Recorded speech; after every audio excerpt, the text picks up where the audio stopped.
Hi everyone, we got Nathaniel Gillis back on the channel for another great in-depth conversation.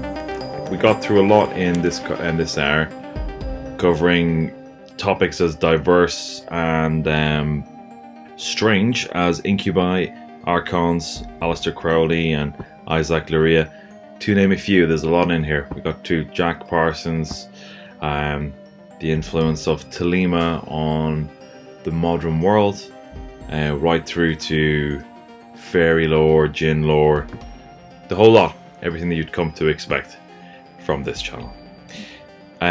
Great to have Nathaniel on again. You may notice that my voice sounds a bit weird. It's because I was quite sick. Anyway, on with the show.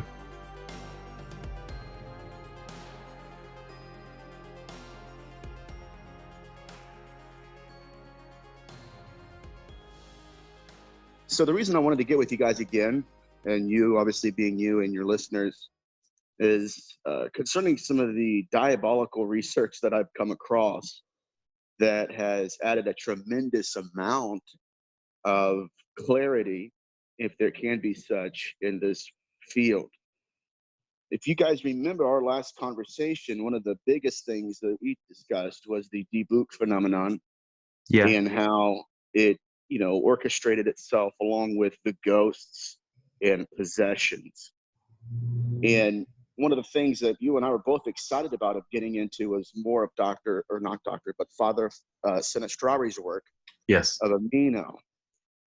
And one of the reasons that we were really excited about getting into that is because there are aspects of that are equally, I'm going to use a big word here, equally as anthropomorphic. Mm-hmm. In other words, for those that don't know what that means, it's basically more like a human than anything else. It's more anthropomorphic than we originally thought. And so one of the things that really disturbed me, and for those who didn't know, I think I messaged you, I think it was on Instagram or one of the other social sites, about this discovery that really haunts me. And that is the fact that in Father Sinastra's work, he had realized that after doing physical investigations into the bodies of these victims of incubus and succubus, he noticed that in the deepest recesses and hidden parts of the body, there were marks caused by that demonic entity. Yeah, it's so crazy. It is wild. Yeah. Matter of fact, usually it would be in the orifices or the private parts. It would be, and even to the point where he found a couple of them that were underneath the eyelids. Were they seen as like witch marks? Yes, witch marks. Sometimes they were called the devil's claw or the devil's mark. And essentially, this was to believed to have been caused by whatever entity that victim encountered. Right. Now, it made absolutely no sense to me, none whatsoever, until I was watching a documentary. It was on Hurricane Katrina, and the government in New Orleans had told their people, they said, listen, in order for us to identify you, after you die, we want you to mark yourself with your social security number. Right. To save us time in locating you. So at first blush, what I thought about was, is it possible? Because this is what Sinastri was wrestling with. Is it possible that these victims were not just being victimized sexually, but they were being marked in places that were known only to them, in an effort to find them later on? Which, again, ties into the whole kind of idea of, I guess, alien abduction and yes, implants and so on. Yes, you're exactly right. And when I thought about that, and then I just, it gave me chills because it makes total sense. And then I started thinking about how a lot of this is conjecture, but I do believe there's something to this. Is it possible that there are two components to the debug phenomenon and the incubus and succubus phenomenon? What if it's not just the act of molestation for the purpose of possession, but what if there is a marking that they're doing to these victims that are equally as hidden today as they were back in the 14th century? Right. So does that make sense? Yeah, absolutely. Okay, so then that led me down the rabbit trail, or rabbit hole rather, of looking at, I bought a book. This is pretty cool. It's called Eros and Evil. It's written by R.E.L. Masters. And what he does is he takes the incubus and succubus and takes it to a whole nother level. Okay. And he takes the witches, mainly witches, not many warlocks, but the witches, and how they would cohabitate or, have coercion with demons. Right. And they would also be marked by these entities during the actual act of coercion. One of the things that really startled me in this is how many times these witches knew that they were not being touched by a man. They in their minds, this is their testimony, that they were being touched by something that wanted to appear to be as a man. Right. So it wouldn't just have one penis; it would have three. It's crazy. That's really bonkers. And it does tie in again with kind of a lot of the themes that keep reoccurring with all this this kind of entity stuff, with like the Shadow Man and people getting like the hag-ridden experience, like we were talking about earlier. There always is this undercurrent of some kind of some kind of negative sexual connotations. Absolutely. And then that touches again on the currency aspect of it that we spoke about last time. What is it that they're really getting out of this? Because when you go into this book and Eros and Evil, and you go down in the Middle Ages, the Dark Ages, you start to see these witches come out, and they have testimonies, and what they're saying is not at all that they're dealing with like mortal humans, but they're dealing with entities that are somewhat human, but the aspects, watch this, the parts that they're using for coercion are not. So even to the point where they were to be felt as ice cold, and once the act was completed, the witch would have to go away for days at a time to recuperate, because it wasn't her body that was drained or anything, it was her spirit, her strength. It drained them.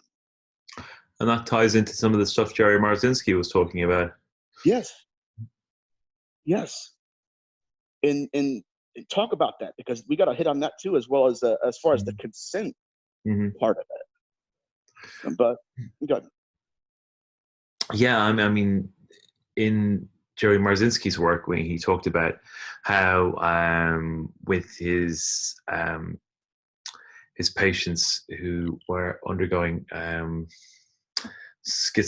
for schizophrenia, that when they had these schizophrenic attacks and episodes where the voices were particularly active, that afterwards they were physically drained.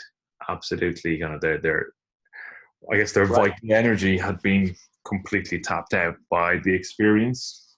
I mean, the question is whether those encounters, just as a whole, produce such a strain on one's mental health that the physical outcome of that is exhaustion, or the energy is being drained through some other way, depending Right. on what's actually happening. You're right. And that's what, and we got to figure that out.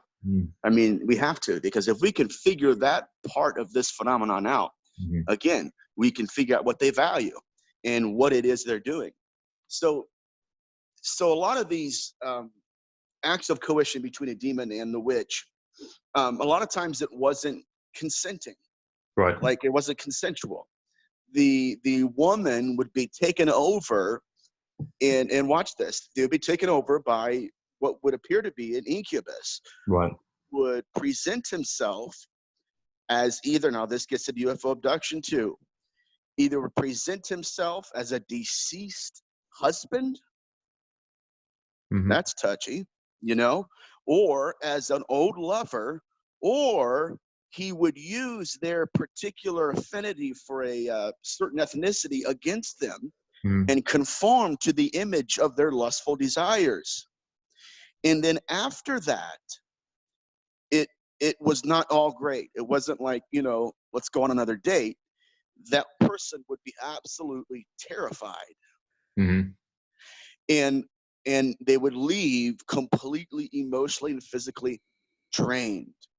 So the question has to be asked, is it possible that this also connects to the UFO abduction phenomenon, where you have people who are being forced to have intercourse with other abductees, or and even, I mean, especially if you get a Dr. Carla Turner's work, with her, you know, she was amazing.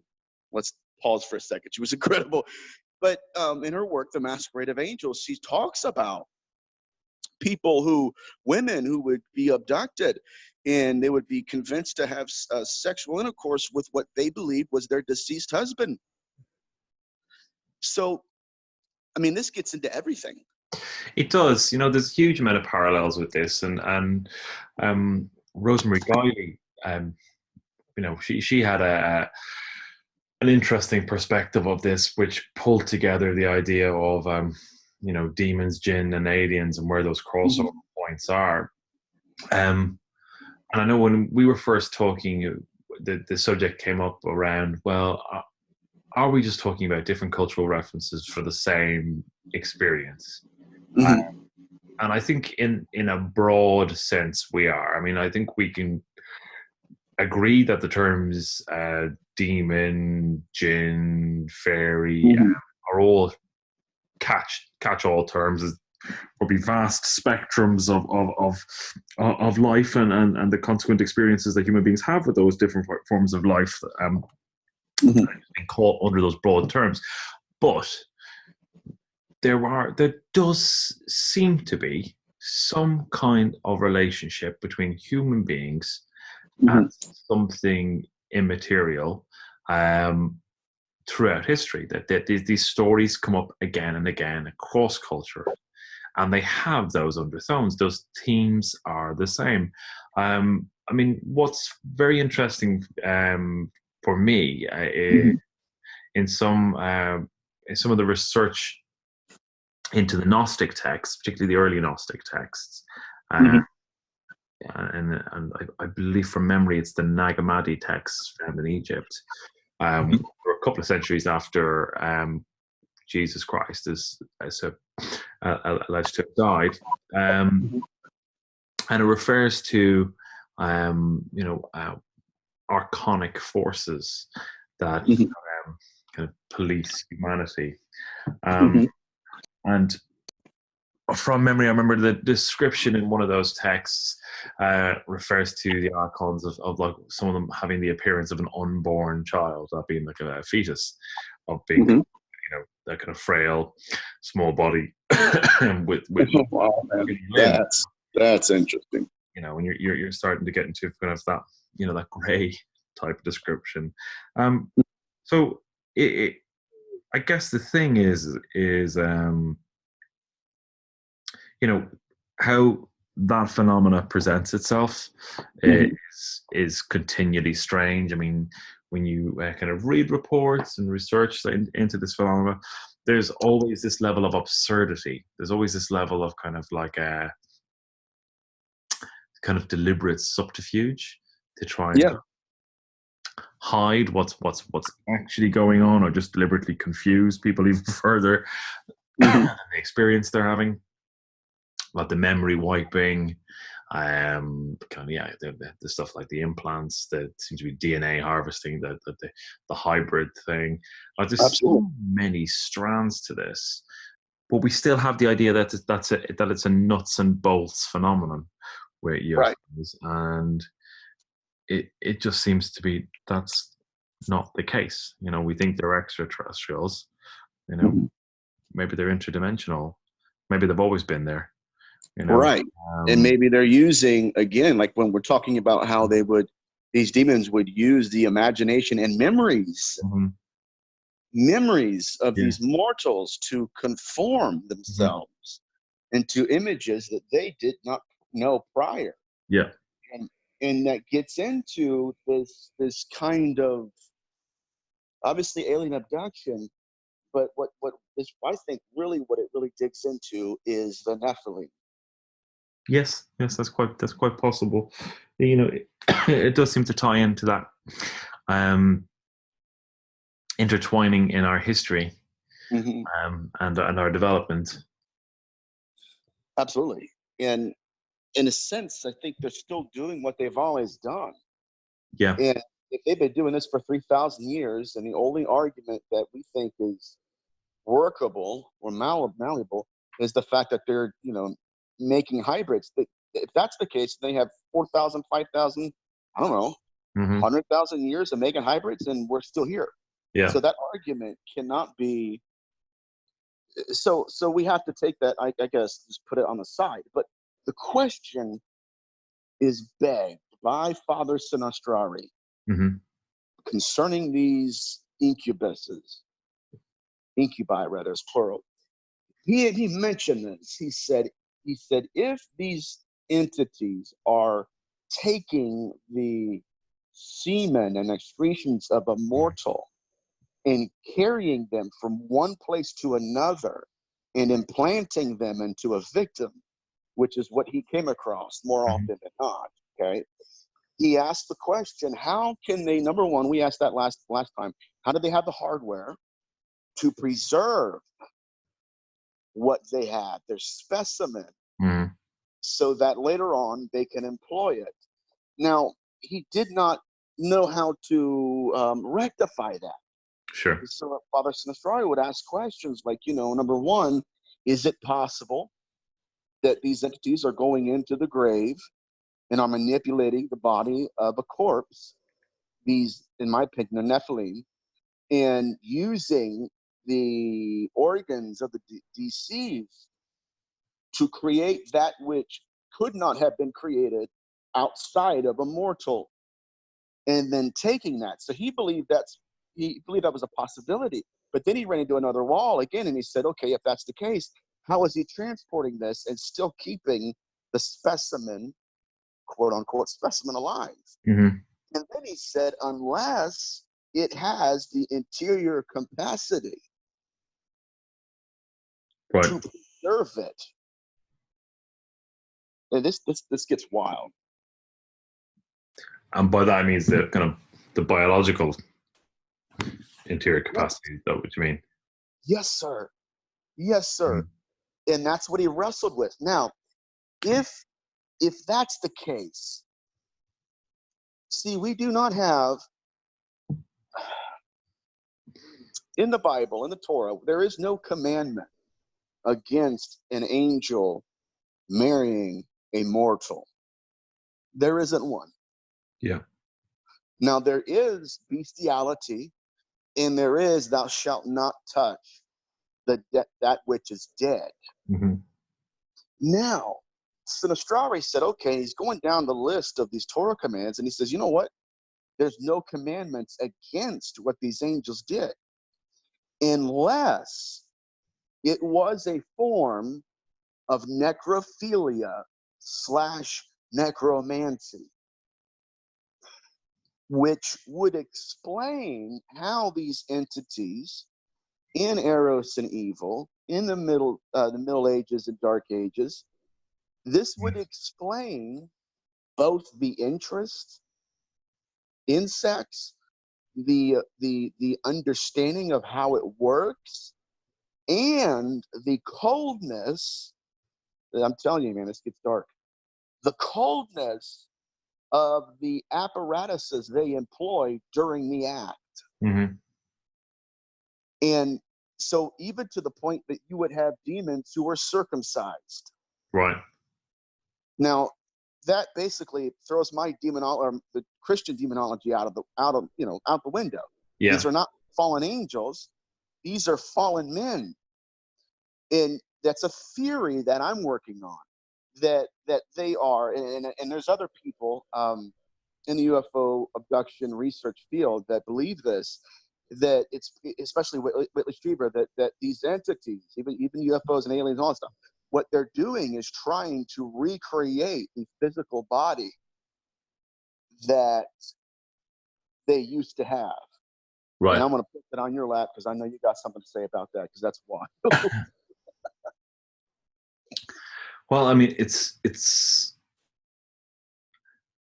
definitely a difficult concept to juggle with. But before I kind of approach that, I wanted to take just a sideways step that I think you might find interesting. Mm-hmm. Are you familiar with Aleister Crowley's work at all? Yes. The great occultist. Mm-hmm. So the Book of the Law, so the core text around the religion of Thelema, is supposed to be have been received from a being called Aiwass, right, to Aleister Crowley. What that he sketched what that being looked like, and again, it's very bulbous head, small features, chin to a point, and you could say there's a lot of similarities with the quintessential grey. Not so much of the bug eyes, but we're in the ballpark. But that whole religion, well, it ended up with a guy called Jack Parsons. You familiar with Jack Parsons? Yeah. So about like Jack Parsons, and basically started the age of all the kind of age of space travel and all that kind of stuff. Went back to that moment where he successfully started building rockets. That was the precursor to NASA. All of the kind of the chaos that and change that Thelema was going to bring in to kind of usher in the kind of the Aeon of Horus is kind of outlined in that book. We're at the point now where kind of all the chaos that was kind of outlined in that book is happening. It's all kind of unfolding. Right. You can kind of track it back through culture. I mean, admittedly, you're looking at it through quite a specific prism, but you can kind of track it back to that moment where you've got this weird intersection of magic and science. Right. And there at the back of that, when you step back again to kind of where Crowley received that book, you've got this figure of Aiwass, or Lamb is also a similar figure. And it has a startling resemblance to a grey. And again, there's conjecture. I'm sure there's Thelemites who'll be listening to this, tutting and shaking their heads. So my apologies to them if it's a very crass. Definitely, I got you. Thought. But you're then kind of looking at kind of shifts in culture being orchestrated by beings that are completely exterior to our worlds. Again, what's the drive behind that? Absolutely. What's the purpose? Yeah, you look at kind of some of the well, I mean, there's a lot of stories around Crowley, obviously, but there's a lot of legend and lore. Yeah. And, he was that kind of guy. Well, he loved it. I mean, he courted all of it. He was kind of a great prankster of his time, and really, really actually knew the media and knew how to play it. Oh, definitely. Yeah, and what's interesting is, I grew up in Christianity, and I'm not saying that Crowley didn't have his I don't know, infatuations and different affinities for things, but you know, they were like, oh, he's the worst and all this stuff. And you know, when you start reading him, there's a lot of legend and lore out there about him. Yeah. But yeah,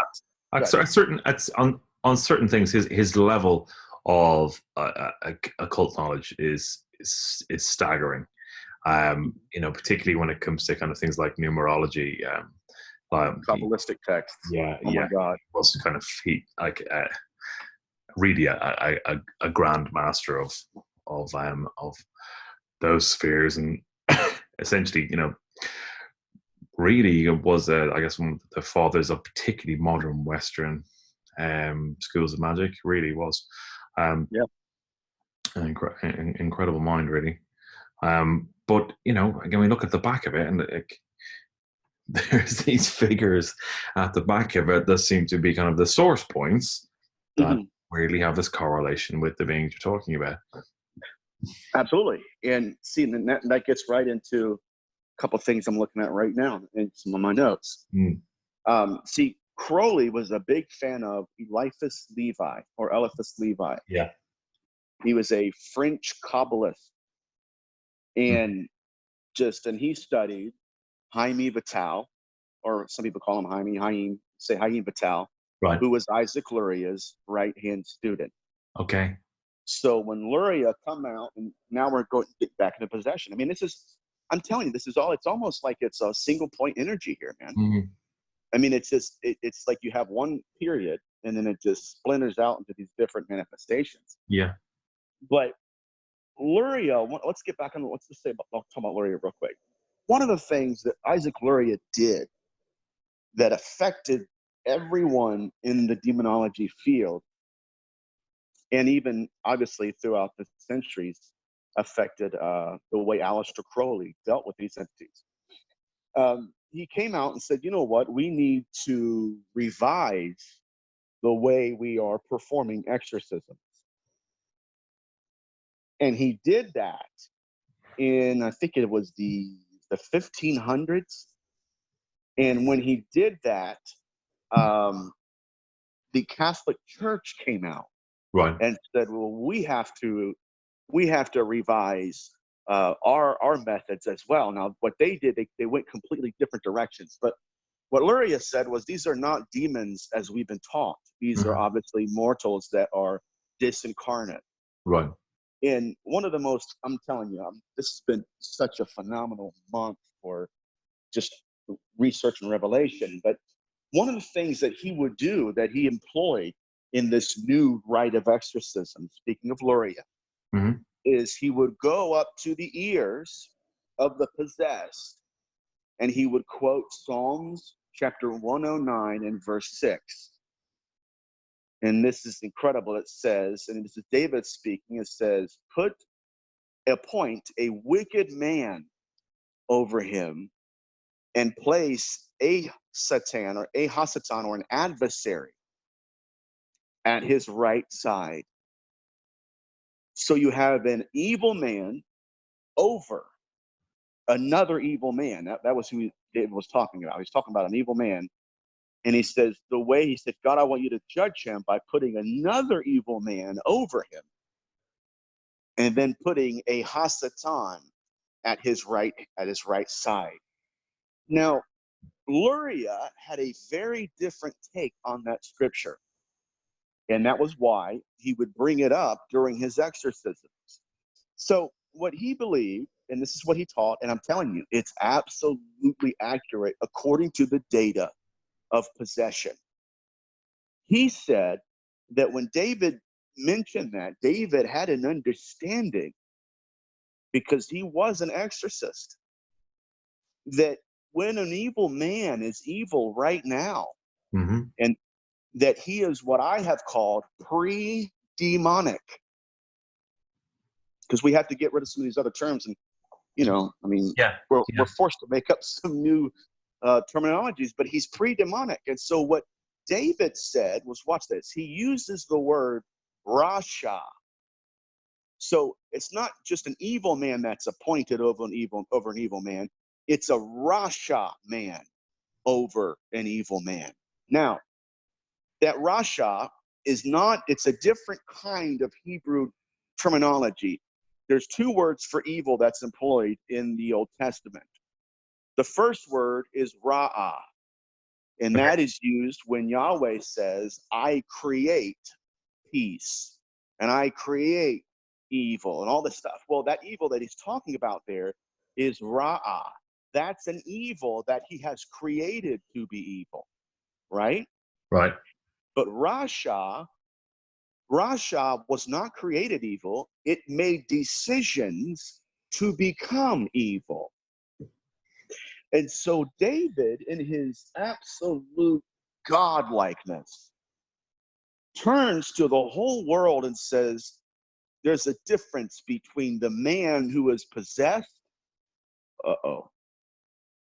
and the man who is doing the possessing. You understand? Mm-hmm. The Rasha spirit in his mind was the man that lived and died, and he's wicked and evil. And the Bible says that word Rasha is another word for possession in Hebrew. Right. Matter of fact, when God told Joshua to go in and possess the land, that word possess is Rasha. This is incredible. This is huge. Right. So what David is saying, he said, God possessed this Ra'ah man with a Rasha man.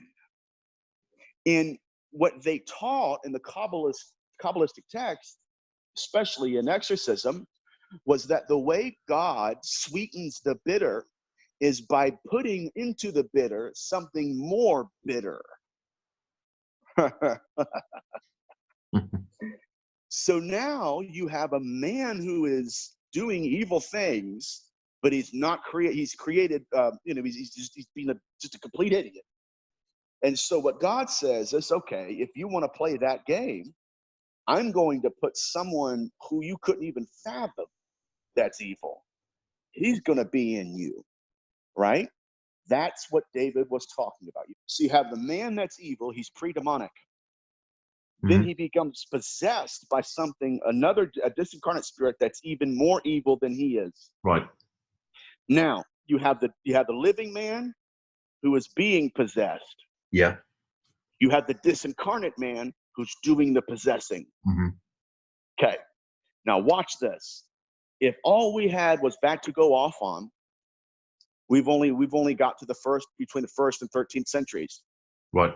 Everybody knows, we were dealing with, especially the last time we talked, was the Diabolical phenomenon, was the possession of another human being by a disincarnate human being.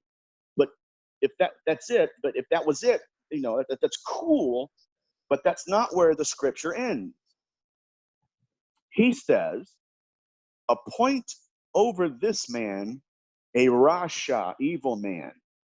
So possess this man with an evil man, and then appoint a Hasatan at his right hand. Now, I couldn't put that together until Luria explained that this adversary, this is incredible. Oh my God. We thought the adversary was against, I guess, what did they call it? Was the adversary? Yes, the accuser and all that stuff. We thought that adversary, that Hasatan, was tormenting the living man, right? Mm-hmm. That's how I've read it the whole time. It's not true at all. Okay? What we have here is a mortal man possessed by a disincarnate spirit of a man. Mm-hmm. So the living is being possessed by the dead. And then the dead is being tormented by a Satan. If you go back to, let's go to the 1930s and go to Iowa. Excuse me. In the pamphlet called Be Gone Satan that the Catholic Church gives to all of their new exorcists. Mm-hmm. And during the discourse between the demoniac and the exorcist says, why are you in this woman? Speaking to the demon. The demon says, I didn't want to be. The Father led me here. Wow. Oh, right? You got it? Yeah. Why are you here? Well, I'm not here because of her. I'm here because of him. Oh my God. So he's tormenting the disincarnate evil man, and the evil man possesses somebody. And that demon, the demon, I mean, we're getting clarity here finally. Mm-hmm. That demon is tormenting the evil man, and the evil man is tormenting another person. Now, where do we find that at? All throughout history. Watch this. Do you remember when Yeshua goes into the Gadarenes, and the demoniac comes and he says, what is your name? Who answers? My name is Legion, for we are many. Now, I could not understand why it is that it seems like during the dialogue between an exorcism and the exorcist, or the exorcising rather, it seems like there was like an incoherent dialogue. One second you're talking to a person, right? Mm-hmm. Next second you're talking to the demon. Now, what we're dealing with here, and I think this is where we're at as far as exorcism in the 21st century, we're confusing both of those as the same person. Yeah. Right? Yep. Yeah. And so we're asking him, I mean, look at this. And that's why the Catholic Church, they're exorcists when they're dealing with entities that are supposed to be solid in their theology. Yeah. But they're not. And so we're asking Joey a question, and Beelzebub is answering. And because we're not aware of Psalms 109 and 6, Mm-hmm. we're confusing it all. Yeah, we're missing a layer. Is that not an interesting thought at the least? Yeah, absolutely. Where that starts to kind of correlate in an Abrahamic context is when we look at the definition of why demons exist and how they're kind of the demons do the job of testing Absolutely. Testing the metal of belief within God's subjects. Like that whole thing. That is the point of demons. They're there to test faith. Right. In like it's the kind of the ultimate spiritual crucible. But in a way, to this kind of methodology that you're describing, that's still happening. That the disincarnate evil spirit is being less tested but tormented in a drive to, I guess, make them reconsider or become more aware of what they're doing. I mean, it is obviously conjecture, but it does kind of start to. Well, I think. So I think what I'm trying to say, but not being very articulate, is it does tie into. There's a point. There's a point in that. There's a driver to. There is that kind of the demonic presence to, I guess, rebalance something that's out of balance. Absolutely, and that's why when you get into the New Testament, and especially into the Kabbalistic text, and the whole demonic thing, these disincarnate spirits will tell you, why are you seeking rest? Mm-hmm. Because they torment me. Who torments you? Go to Psalms 109 and 6. Yeah. You had there's three people, or there's two people who are getting tormented. You know what I mean? You have the living, you have the dead, then you have the Hasatan who's sent to track down that entity. And so now watch how this works. Now I'm going to throw this out there. Let me find it in my notes. Okay. The purpose of possession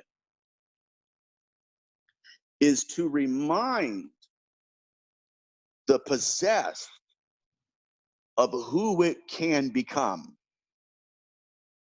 and to remind the possessor of who it chose to be. Wow. Now, does that not, dude?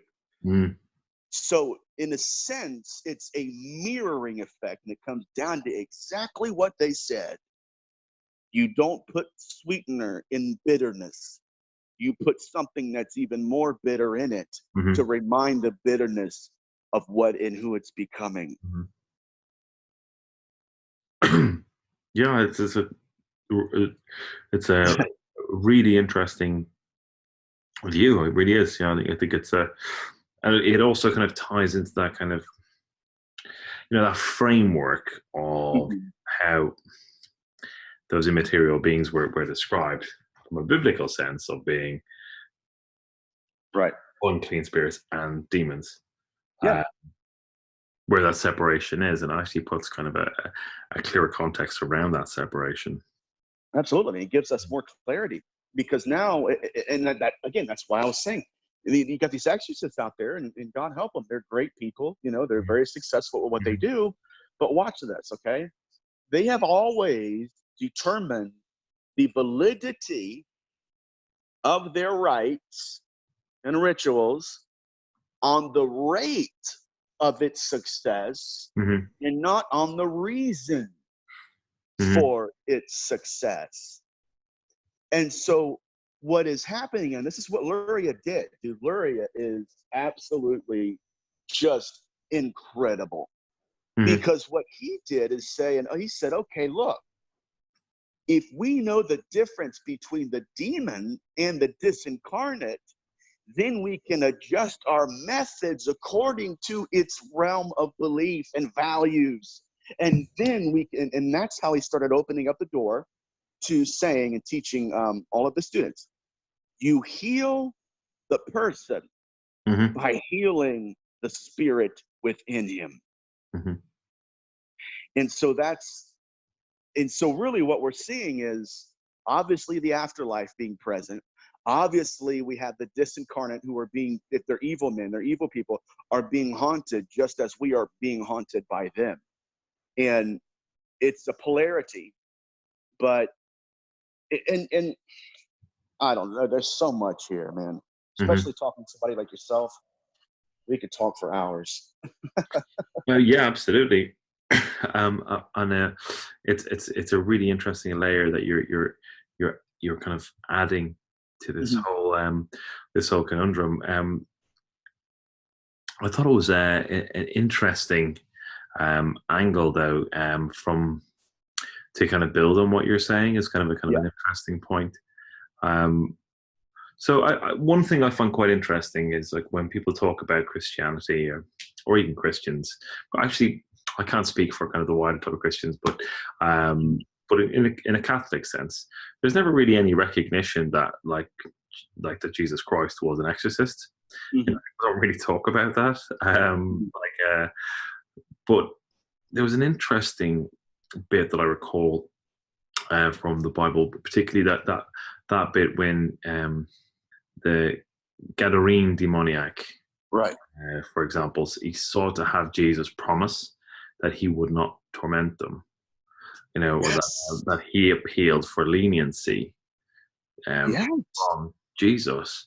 That's a really that's a really interesting thing, And there's never really any sense of a power struggle between Jesus and these spirits. He's able to cast them out without any struggle. It's not at all. Yeah. He said, matter of fact, if I can, I hate to interrupt you, but I'm going to say this real quick. Let's slide this in there. The King James Version, 1611 text, they said that Jesus would say the word go, go and depart. It's not what he said. He used the Hebrew word get, G-E-T. Right. And that means I'm divorcing you. Yeah. And if you get into the Kabbalistic texts, one of the ways that Luria and Vital would debate and barter with these entities would say, we'll tell you to go, but we're not telling you to get. In other words, we're not going to damn you from being divorced from, watch this, not just from God, but from your own people. And that's why they said, please, do not cause us to depart the country or the city. So, but go ahead. I'm Well, listening. yeah, no, it was just interesting on that when you're talking about kind of the levels of who's tormenting who, that kind of fear Oh yeah. of of Christ being there with the demoniacs is an interesting angle as well. Also, the whole idea that kind of well, as kind of has been outlined in the Bible, that they knew who he was and Yes. addressed him as such. You know, And they worshipped. yeah, That's pretty. That dude's a bad dude. You know what I mean? yeah, Like, here's a question for you, and yeah. this is absolutely, it's another thing that I came across. Um, so concerning Isacc Luria, um, there were two ways that he would quote Psalms 109 and 6 in the ears of the demoniac. Hmm. He would do it forward and backwards. Right, Yeah, because he believed that in order to get the full width and breadth of that scripture manifested, right, that it would have to be quoted forwards and backwards. Take that aside, the other way he would deal, right. another way he would deal with these demoniacs is he would take sulfur, light it on fire, place it to the nostrils of the demoniac. The demoniac would inhale the sulfur and the demon would leave. Now, I could. Have you ever wondered why? Maybe I know I'm weird, but have you ever wondered why we have these cases in haunted houses where before manifestation hits, there is a stench, Hmm. Of sulfur. right?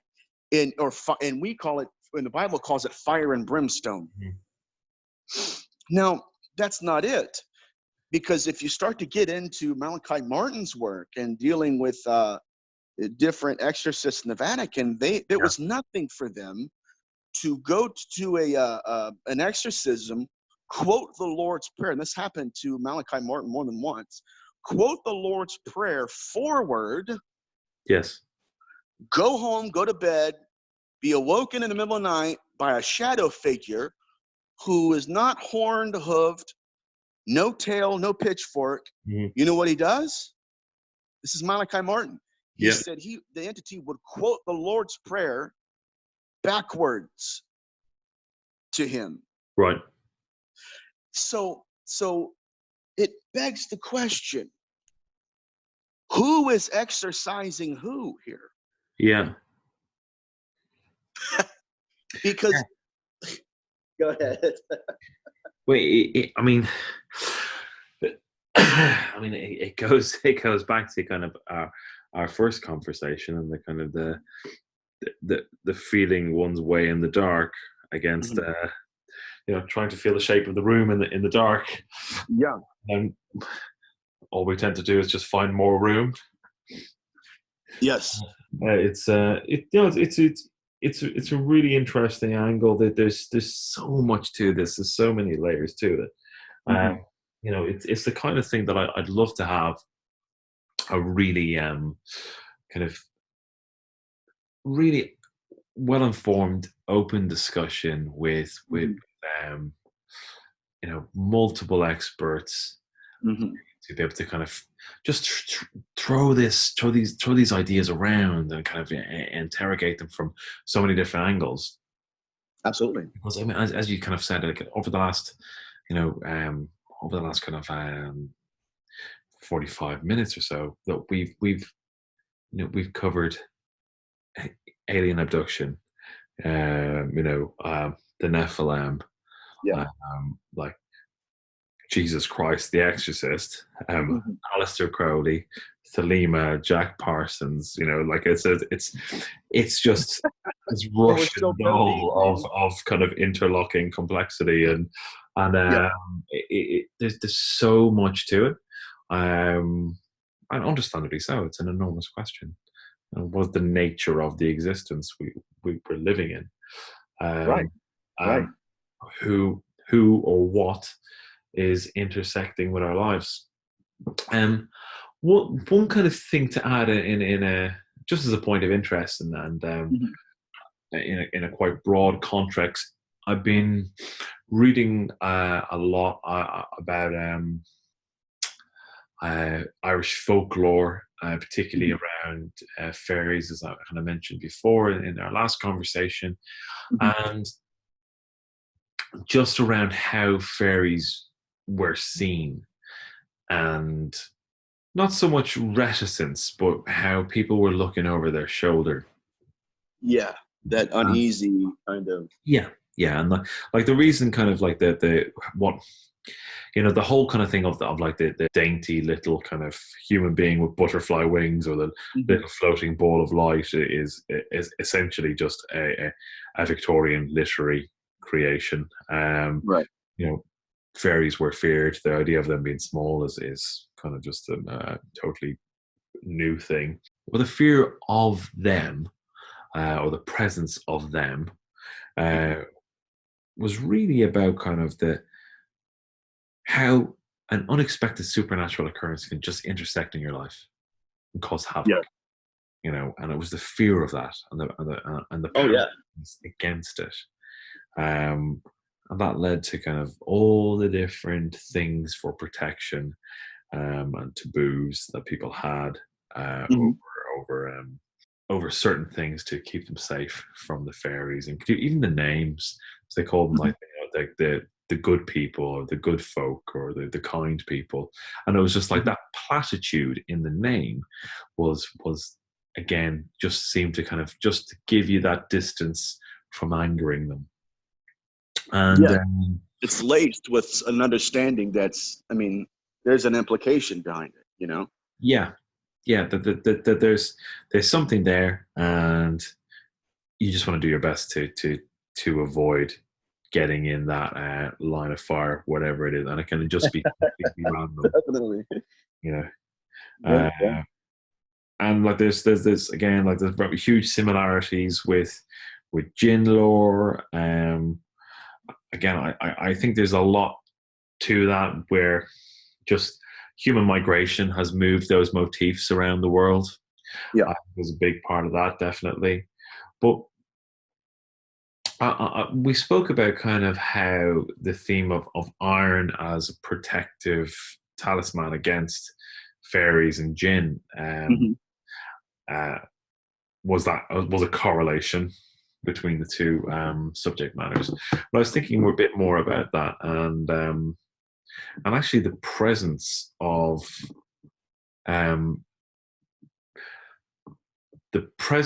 belief in blacksmithing, and particularly blacksmith's tools, as a method of disenchantment.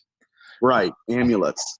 Yes, and there was a huge belief in that blacksmithing had some form of primordial power about it. Yes, that absolutely. It was able to kind of disenchant fairies and their influence in the world, hence the whole kind of iron tongs over the cot. There's a lot of stories of blacksmiths putting their tools on top of people who had been fairy struck and kind of in comas and presumed dead, and just kind of all of a sudden coming back to life again when the kind of the fairies' magic was lifted. And I just found that kind of interesting, that when I started to unpack it a little bit, that it also starts to be less about, okay, we're talking about the same thing, Jinn aversion to iron, fairy aversion to iron, and actually there may be actually quite a clear and direct reason within Western European folklore around sorry, excuse me. Okay. Around blacksmithing and the kind of the symbolic power of that actually had nothing to do with the Jinn fear of iron. That they could be separate things, but just there's the appearance of correlation.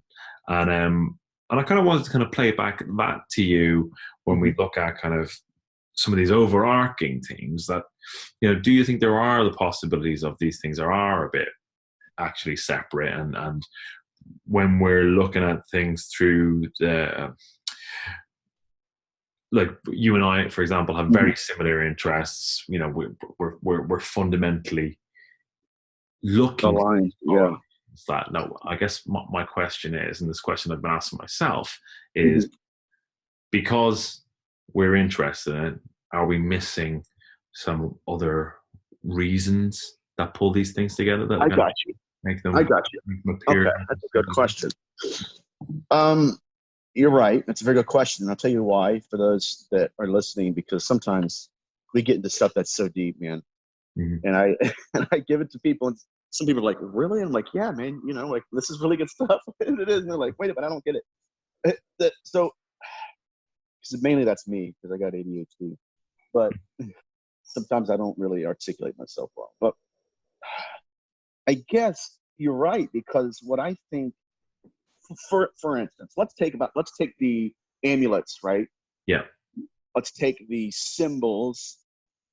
Even right now there are entities out there. The demon in Seattle, it's painting symbols, carving symbols on the mirrors, on the walls, and the carpet. It seems, let's just say it's the demonic reality. Let's just call it that for a second. The demonic reality and interest is brimming with a fetish-like understanding of symbolic references. So knowing, if we don't know how, right? If we don't know how the curse of the fairy was lifted by tongues from blacksmith, yeah, then the why doesn't matter. Okay. You know what I mean? Like, oh, it happened. Yeah. Okay, well, why? Oh, yeah, but how and why? So they're both interlinked. Now watch this. So in my studies, I'm looking at this, especially with amulets, symbols, and simplified acts, rituals, rites, all of the above. But in my mind, it demonstrates a simplification of language that could be an overriding reason for these things fearing such amulets and relics. The knowledge of such symbols demonstrates a belief system rooted in human reason, perhaps, right, but blooming into a world graced with its own currency and nuances. So we're dealing with right back to the sulfur. Is it a coincidence that many assaults on the senses and the quoting of liturgical rites backwards, identical to the methods of exorcism? Is it possible that what we're dealing with, and here's a big question, is that we're not dealing with entities that are designed and desiring to absolutely destroy humanity, but we're dealing with humanity living, humanity dead, and then that third level who is trying to bring us together again so that we don't become like they do. And it's so layered. It's a really interesting really interesting Well, man, I've enjoyed myself, brother. This has been a blast. All right, man. All right, mate. You have a good one. I'm excited. Let me know if you need anything else. Okay. Cool. Will do, mate. Take care. Well, there you have it, folks. I hope you enjoyed that. Great to have Nathaniel back on the channel. If you like what you hear, be sure to subscribe. Talk soon.